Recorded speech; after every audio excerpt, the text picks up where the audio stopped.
Okay, how many of you know what the scripture is on our sign out over the food pantry? Does anybody know what it is?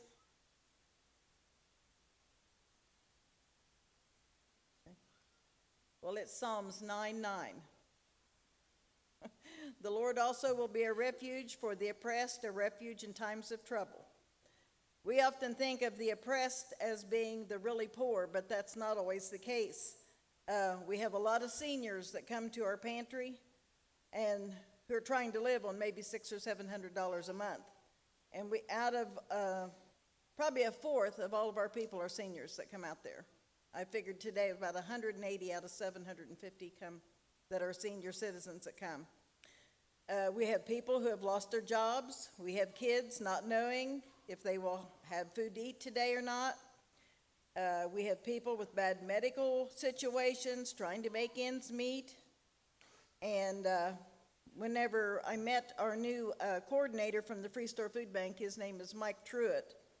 And I really fell in love with him because he's been there and he knows the situation. He was in some kind of a police force or something. I don't really know what it was, but he said things were going good. I was making good money. He said we had our first baby. A couple of months later, we bought a new house.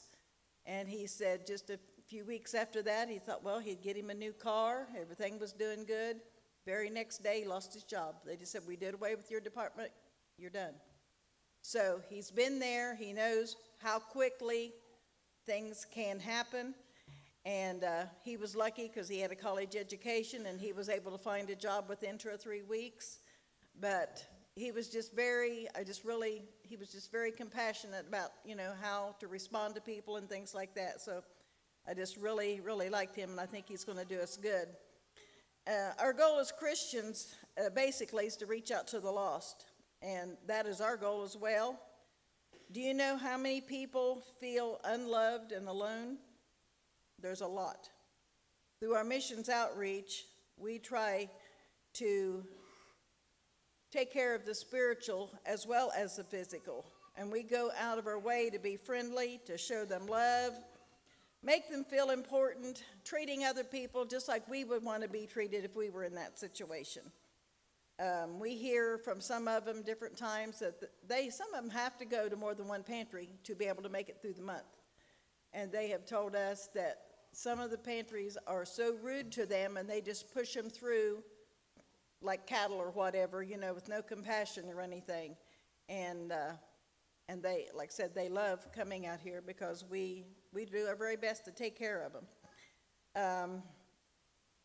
We try to meet as many needs as we can. You all know that we give out food boxes on pantry days. And I would say at least anywhere between $50 and $80 worth of groceries goes to each family on a pantry day. It doesn't cost us that, but, that's what they get. They get a good amount of food, enough. One of the ladies said it probably, if they really stretch, they can do 4 or 5 days of meals with what we give them. Our hot meals, we're averaging around 200, supplying clothing, and this is not just on our clothing giveaway, which was a record year for our clothing giveaway. 600 people got clothing. We had 53 tables full of clothing out there, and you know how big our coat racks are? That was crammed full with over 200 coats. And at the end of the day, we had 4 coats left, and we had 6 bags of clothes. We gave away probably 15,000 pieces of clothing that day. And that's a lot.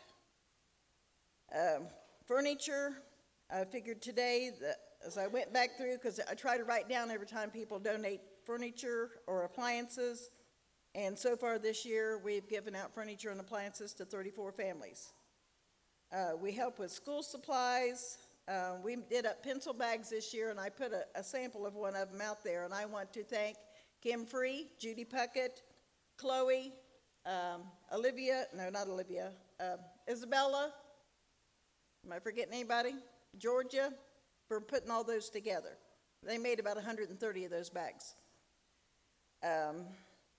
Christmas gifts for over 200 kids last year, and I want to let you know we have reached our goal. We've got all the money we need for Christmas, so we're excited to go shopping here soon. fruit baskets for the shut-ins and the elderly. We supply burnout families with dishes, pots, pans, towels, sheets, whatever we have, furniture when available. And you guys all get to make use of excess produce when we have it. So we feed you guys too when we can. All of our donations come from either you guys, your families, your friends, your neighbors, or somebody hears about us. I don't know how everybody hears about us, but we never know in the morning when we get up where we're going to be that day. And if you see the church van or the church van and trailer out on the road, we are not out just joyriding. We are out either picking up food or delivering a food box or picking up furniture, or we have gotten yard sale stuff in this year like crazy. We got stuff from an estate, and we're just always on the run. And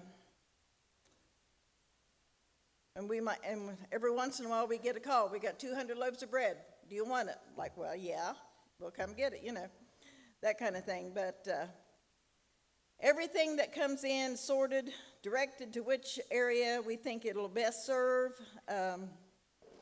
Or like Rick said, I think our men who take our groceries out to the cars, they get the spiritual part of our ministry more than we do inside, because we're busy inside, and they get a chance to invite him to church, invite him to a revival, invite him to the Easter event, or whatever, whatever's going on.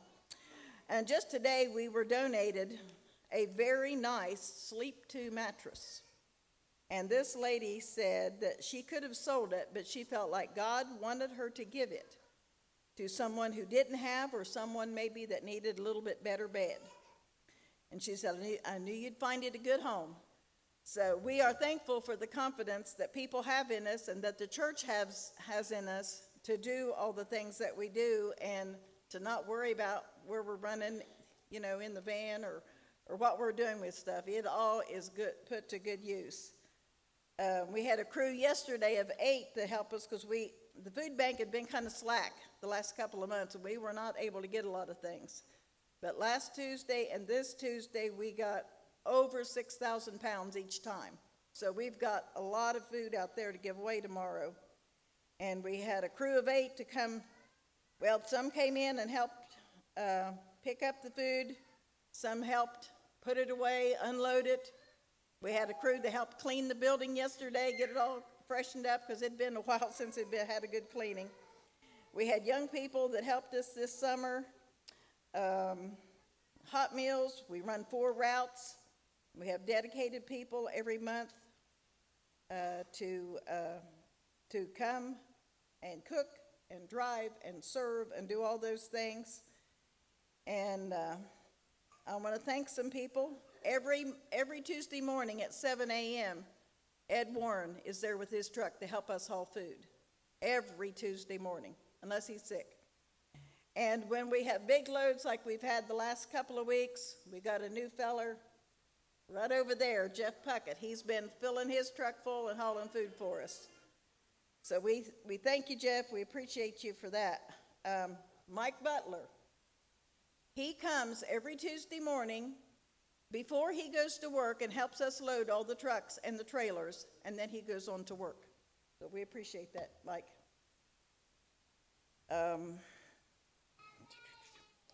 We had a freezer that we needed delivered the other day. Scott, Luke, Tyson, they went and got that freezer, got it out here for us. We thank all of you that donate regularly to our work, because sometimes it's like when we were low on cereal and things like that, we take that extra money and we go buy cereal or whatever we need to fill in. So that is pretty much our home outreach or community outreach.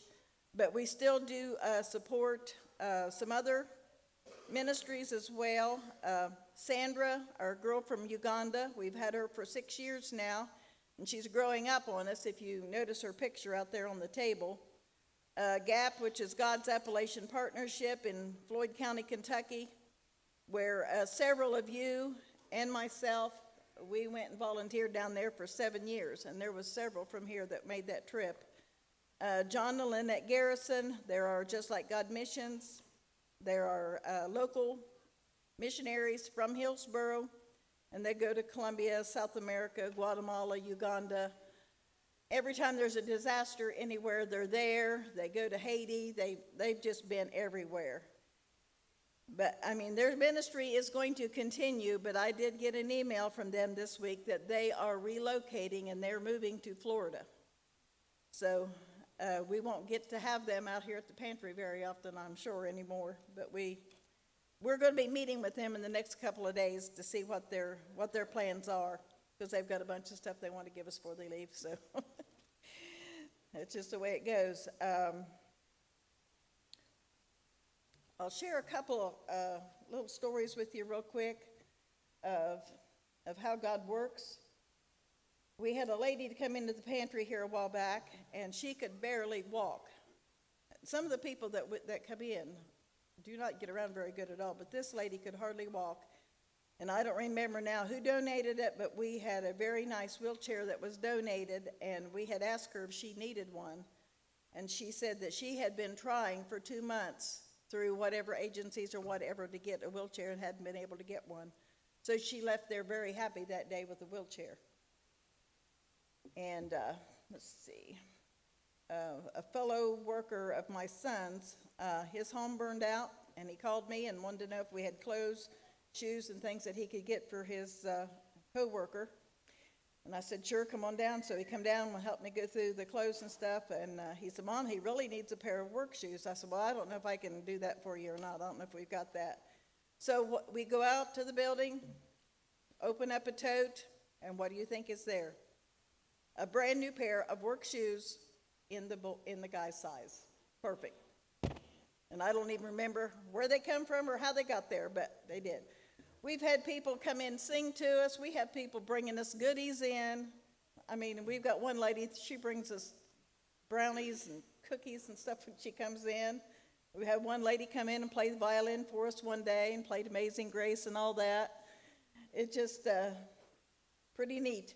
The other day, we were out in the church van. We went to pick up a load of bread. And on our way there, we were going out 348 toward Lucasville, and we saw a young lady walking, and she had a backpack on. And she was just walking out the road.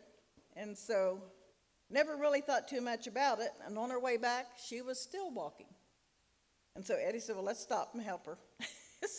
So we stopped and asked her if she needed a ride or whatever. And so she had told us that she didn't have a car. She was going through a divorce. She was living with her mother, and she was out picking up pop cans trying to get enough money for food. So it just happened to be, we had a big duffel bag in the van that was donated from somebody. We filled it full of bread for her and dropped her off at Crabtree's, and she said she would walk back to Lucasville picking up cans on her way back. And her name was Elsie. That's all I know about it. Her name is Elsie. So just remember her in prayer. And this other little story I've been wanting to tell for a long time, and it's kind of funny, but I'm going to call it Jesus Legs. This lady that used to come to our pantry, she moved away now, but she was at the bus stop one morning with her kids, and there were some bigger kids that were kicking a sign. You know how you see how high you can kick up on this sign. So her kids said, my mom can do that. And they said, oh, no way. And they said, yes, my mom can. She's got Jesus legs. And they're going like, what? You mean her legs are not her own? They are Jesus legs. And they said, how do you know? Because she said, we used to have to push her around in a wheelchair. Then Jesus gave her Jesus legs so she could walk. So they're going like, come on, Mom. Show them how high you can kick. So she said, well, she was so proud of her kids, the way they took up for her that day and the way they were talking about Jesus, that she said she just reared back and kicked the top of that sign and showed them all. But I just thought that was a cute little story. But you just never know what you're going to hear from people when they come in. Some are happy, some are sad. And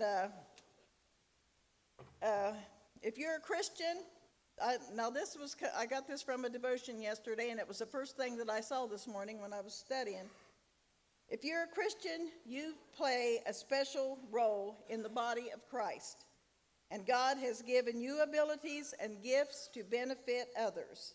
He has placed you in the right place at the right time to share in the good works of Jesus Christ. So, if you feel like you're not being used and you're not doing anything, missions can use you. And that's all I got. And I've got the Jones family coming to sing for us, and Jimmy will be preaching.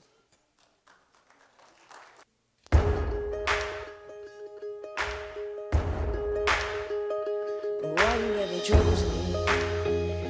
It's always been a mystery.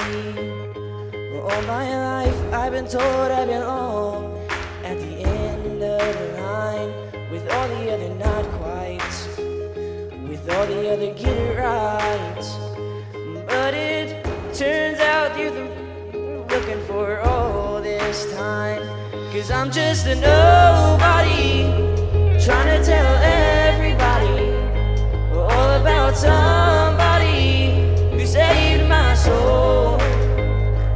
Ever since he rescued me, he gave my heart a song to sing. I'm living for the world to see, nobody but Jesus. I'm living for the world to see, nobody but Jesus. Moses had stage fright, and David brought a rock to a sword fight. You picked 12 outside of nobody, wasn't chosen that could change the world. Well, the moral of the story is everybody's got a purpose. So when you hear that devil start talking to me, saying, who do you think you are? I'm just a nobody, trying to tell everybody all about somebody who saved my soul. Ever since he rescued me, he gave my heart a song to sing. I'm living for the world to see, nobody but Jesus. I'm living for the world to see, nobody but Jesus. So let me go down, down, down in history as another blood-bought, faithful member of the family. And if they all forget my name, well, that's fine with me. I'm living for the world to see, nobody but Jesus.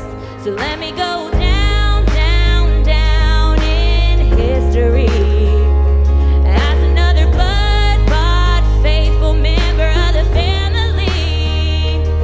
And if they all forget my name, well, that's fine with me. I'm living for the world to see, nobody but Jesus. 'Cause I'm just a nobody, trying to tell everybody all about somebody who saved my soul. And ever since he rescued me, he gave my heart a song to sing. I'm living for the world to see, nobody but Jesus. I'm living for the world to see, nobody but Jesus. I'm living for the world to see, nobody but Jesus.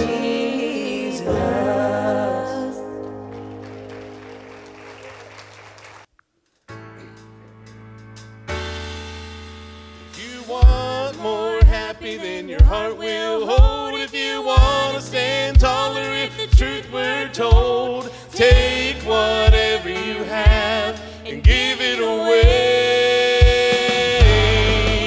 If you want less lonely and a lot more fun and deep satisfaction when the day is done, throw your heart wide open and give it away. Working in his turn when I happened by, waved me over with that look in his eyes and started taking off some ears of corn. Here, boy, this corn is just right. Boil them up for your supper tonight. I heard it, my pappy used to say, nothing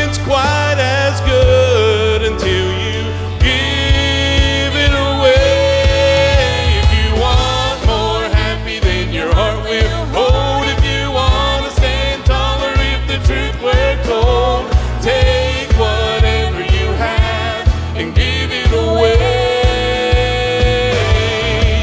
If you want less lonely and a lot more fun and deep satisfaction when the day is done, throw your heart wide open and give it away.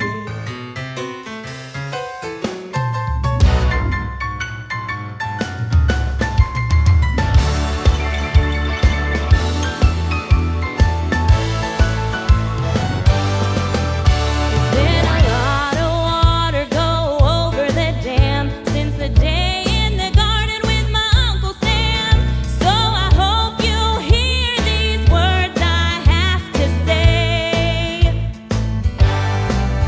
Well, there's two kinds of folks. There's takers and givers. There's gripers and complainers and big-hearted livers. It depends on how we choose to spend our day. Load up all we've got, or give it all away. If you want more happy, then your heart will hold. If you want to stand taller, if the truth were told, take whatever you have and give it away. If you want less lonely and a lot more fun and deep satisfaction when the day is done, throw your heart wide open and give it away. If you want more happy, then your heart will hold. If you want to stand taller, if the truth were told, take whatever you have and give it away. If you want less lonely and a lot more fun and deep satisfaction when the day is done, throw your heart wide open and give it away. Give it away. You gotta give it away. Give it away. You gotta give it away. Give it away. Give it away. If you want more happy, then your heart will hold. If you want to stand taller, if the truth were told, take whatever you have and give it away. If you want less lonely and a lot more fun and deep satisfaction when the day is done, throw your heart wide open and give it away. Want less lonely and a lot more fun and deep satisfaction when the day is done, throw your heart wide open and give it away.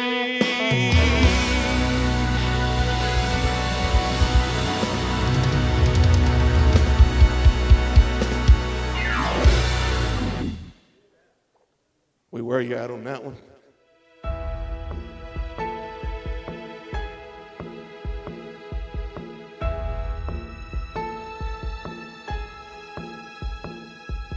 There is a river of gladness that pours from Emmanuel's veins. The sinner was plunged beneath the flood and got saved. Since then I walk in forgiveness. All of my guilt was erased. The chains of the past are broken at last. I got saved. Oh, I got saved. I'm undone by the mercy of Jesus. I'm undone by the goodness of the Lord. I'm restored and made right. He got a hold of my life. I've got Jesus. How could I want more?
and all my sins are forgiven, and I've been washed by the blood. I'm no stranger to no prison, and I've washed shackles and chains.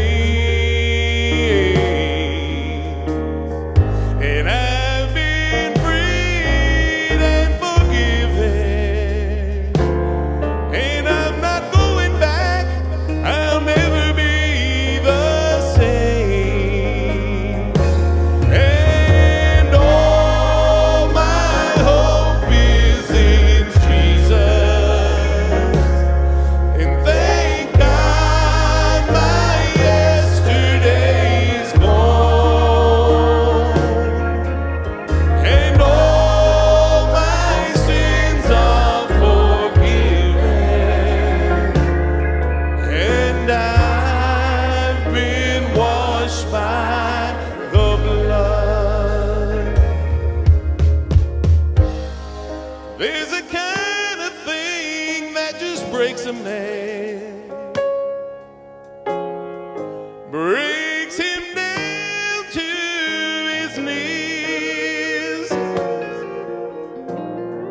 God, I've been broken more than a time or two, and then you pick me up and show me what it means to be a man. And all my hope is in Jesus, and thank God my yesterday's gone,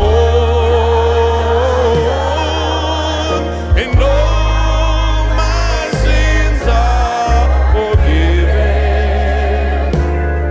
and I've been washed by the blood. And all my hope is in Jesus, and thank God my yesterday's gone, and all my sins are forgiven. Oh yes, they are. Lord, I've been washed by your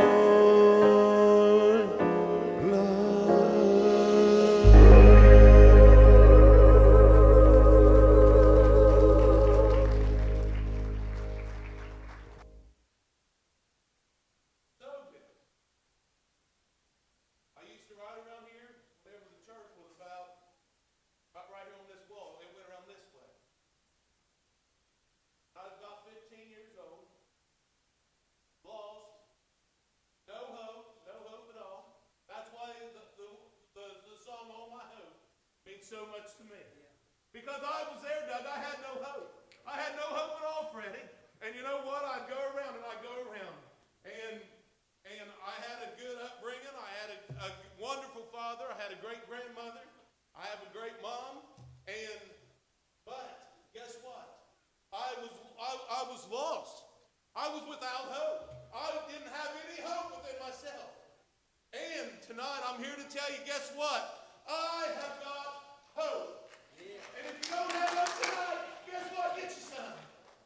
I can tell you where you get it right here. I don't care how big the problem is. I had all kinds of problems, Lynn. I didn't know how bad off I was until I met a man named Jesus. And you know, tonight, if I preach, this is what I'm going to preach on. And I've been studying on discipleship. And this is what discipleship is. Following as close to Jesus as you can get. You want to know an absolutely beautiful fact? Whenever the children of Israel, I'm talking about the little kids, 5 to 12 years old, you know what they would do? They would go to school, and whenever they went to school, I don't think they taught them math and all that other stuff, but you know what they taught them? They taught them the scriptures. From the time from 5 years old to 12 years old, guess what? They had memorized the whole Old Testament.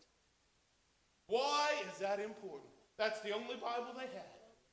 And whenever they learned that, then from I think 12 to 15, they went on and they went on to another part of school. If they learned the scriptures, a lot of them couldn't learn the scriptures. There were very few that were able to memorize the whole scriptures.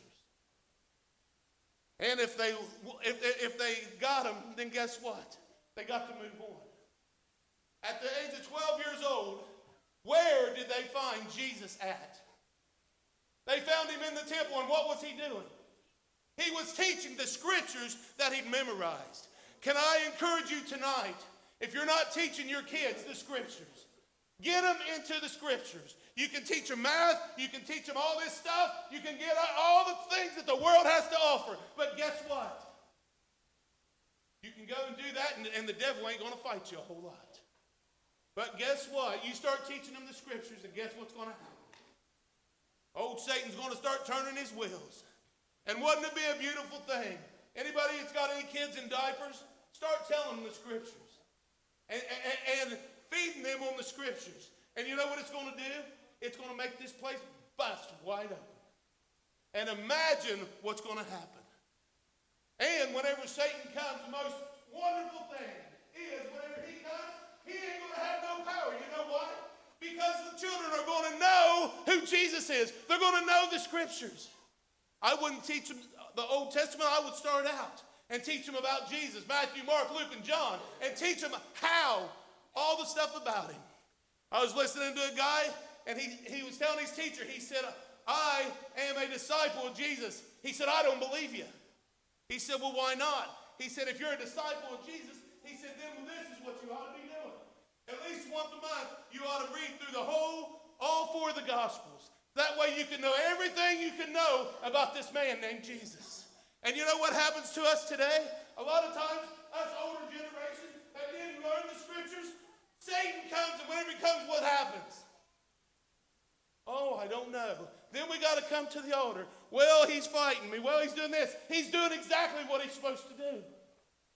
If we learn the scriptures, and we're never, ever too old to learn the scriptures. And whenever we get those scriptures in there, and they start coming out, and whenever they start coming out, guess what? The devil's got to go. Oh, man, I'm not going to fight with this guy. Have you ever seen a lion? You know what a lion does? A lion fights the weakest animal that he can find to overtake. Don't let that be you. Get into the Word. Let the Word get into you. And whenever it does, guess what? Satan ain't going to have no power over you. He's going to say, oh, well, I better go on down the road. And you know what? I want, whenever he looks at me, I want him to see that, hey, guess what? This Word is inside. This Word is working. And whenever you get into God's Word, guess what happens? It gets into you, and you can't get enough of it. And whenever you can't get enough of it, guess what? You just keep wanting more and more and more and more. So guess what? They learn the scriptures, and as they learn the scriptures, whenever they're 12 years old, if they can't cut it, then they're sent back home. And whenever they go back home, they go back to doing whatever their family did before, if they were fishermen or whatever they were. And you know, tonight in John, Jesus, at the age of 30, if you went back, there was 12 years old, 12 to 15, and from 15 to 30, they went to rabbinical school. How old was Jesus whenever he started his ministry? He was 30 years old. Guess what? He had went through, I don't think myself that he had to go and study those scriptures and say, hey, guess what? I'm the author of the book. I'm the one that wrote it. I don't need to know it. But for your case, for you, to satisfy you, I'll go through all the things. I'll wait 30 years until everything is in line. So what happened? Jesus goes. He's coming down out of the wilderness. As he comes out of the wilderness, then he comes down, and here's John. And he's baptizing. And John sees him coming afar off, and he says, oh, behold, the Lamb of God, which cometh to take away the sins of the whole world. And he said, he got baptized. I'm just going to paraphrase so I can go on. I'm about to die up here. But guess what? He goes on. He gets baptized. The next day it said that he went, and as he went, he seen these men mending their nets. This is the greatest thing. And as I learned this, every time I read about a disciple of Jesus, it excites me because of this one point. I'm going to tell you what it is. Whenever they went, and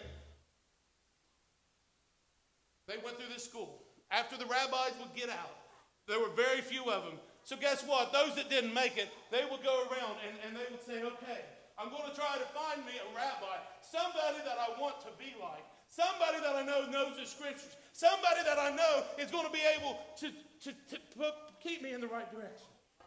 So guess what happens? They go to them and they'll say, okay, it may be 6 weeks, they'll sit there and watch them and watch everything about it. And they want to be so much like the rabbi. And this, I think, is where the church is dropping it, is we know who Jesus is, but do we really know who Jesus is? Because if we really know who he is, guess what? Them boys, they would get right up to the rabbi. The rabbi would be walking, they'd be walking just right as close as they could get to him. So that way, if he said any prayer, if he said any words or anything, here's exactly what he had to say. And guess what would happen? He would say, finally he would recognize that they were there. He said, hey, what do you want? Well, I'm looking for a rabbi to follow. I'm looking for one. And I would love for you to choose me to follow you. And he starts asking them questions about the Old Testament, about all this stuff. And he said that this is how they would ask him. They would give him scripture. And they would want him to either quote the scripture before or the scripture after. And then they would ask him all kinds of questions, and maybe they still wasn't where they wanted what they wanted. And they would tell him, okay, you've answered all my questions, you're not ready. Go back home. Now, here comes Jesus, and what's he doing? He's walking by the sea, sees these boys mending their nets. And guess what he says? Follow me. Follow me. And what does it say? They told him, well, we didn't make it through the school. Well, we're probably not going to be good enough. You probably should find somebody else. No, that wasn't what they said at all. This is what they said. Nothing. They dropped their nets and took off. You know why? Because it was an honor for a rabbi, for them to find a rabbi and to follow after him. So then they go on, and they go on down the road, and they see Philip, and Philip starts following him. And then Philip sees Nathanael over here under the fig tree. And as he sees him over there, he goes over and he says, hey, we found the Messiah. We found the one that everybody's been looking for. And what happens? He comes over, and I'm going to try to get this about as right as I can get it. He said, I saw you over there underneath the fig tree. And he said, oh, you are the Messiah. Oh, you are the one that we've been looking for. And guess what happened? He said, greater things than these will you see. I encourage you, get into this book and read about all the things that they saw as they were following the rabbi. And guess what? Our goal today, I'm going to wrap this up real quick. Our goal today of the church, in the 28th chapter of Matthew, 16 through 19, he told them to go out, baptize in the name of the Father, Son, and the Holy Ghost. Go out and make disciples. He didn't say go out and make preachers. He didn't say go out and make singers. He didn't say go out and make anything else. He said go out and make disciples. And this is why. It's going to keep it going on. We're one generation, the church is, from extinction. If we drop the ball, guess what happens? We're done. Our nation is about as bad as it could be. If I would have went in the other direction tonight, I would have preached about judgment. Judgment is coming. Old Noah, 120 years, he preached to those people why he was building the old ark. The old ark was 450 foot long, 75 foot wide, and 45 foot high. You know what? How many people made it? 8. It said that it had the capacity to hold the same amount as 104 standard box size railroad boxcars. 3 trains, 104. You know what that says? There was grace everywhere. And for 120 years, they turned their back on God. They said, we don't want to hear it. We don't believe it. It's never rained. It's not going to happen. Judgment's not going to come. But even still, God told him, he said, hey, I'm going to bring the animals in. He didn't even have to go get them. He brought them right in. They come in. They had all the food they needed and everything else. And about a fourth, 33% of the ark empty. Just in case somebody wanted to be saved. His grace is sufficient to meet all of our needs. And he's got it everywhere. Today, if we're not in the Word, that's why the Word is so important. Because without it, we are defeated. Without the Word. In the beginning was the Word, and the Word was with God, and the Word was God. Okay? It's all about the Word. And whenever you get the Word in you, it's so wonderful, because guess what? It excites you. Isn't it something, Caleb, whenever the Lord shows you something, and you've never seen anything else like it before, and you're like, oh, I get it. And that's just like with these disciples. Every time I see the word disciple, it opens it up to me. Because guess what? It wasn't them. They didn't go looking for Christ. Christ came looking for them. Now, I ask you this last question. Are you his disciple? Are you following as close to him? They said that those disciples, that they followed so close, even if they went to the bathroom, they would go into the bathroom with him. That's how close they wanted to be to him. I don't think they went into the stall, but I'd say they went in there. Because they wanted to know, hey, guess what? If he's got a prayer that he's going to say after whatever he does, I want to know what it is. Maybe it's, Lord, thank you for these openings in my body, and thank you that they're not stopped up. I don't know. But it doesn't make any difference.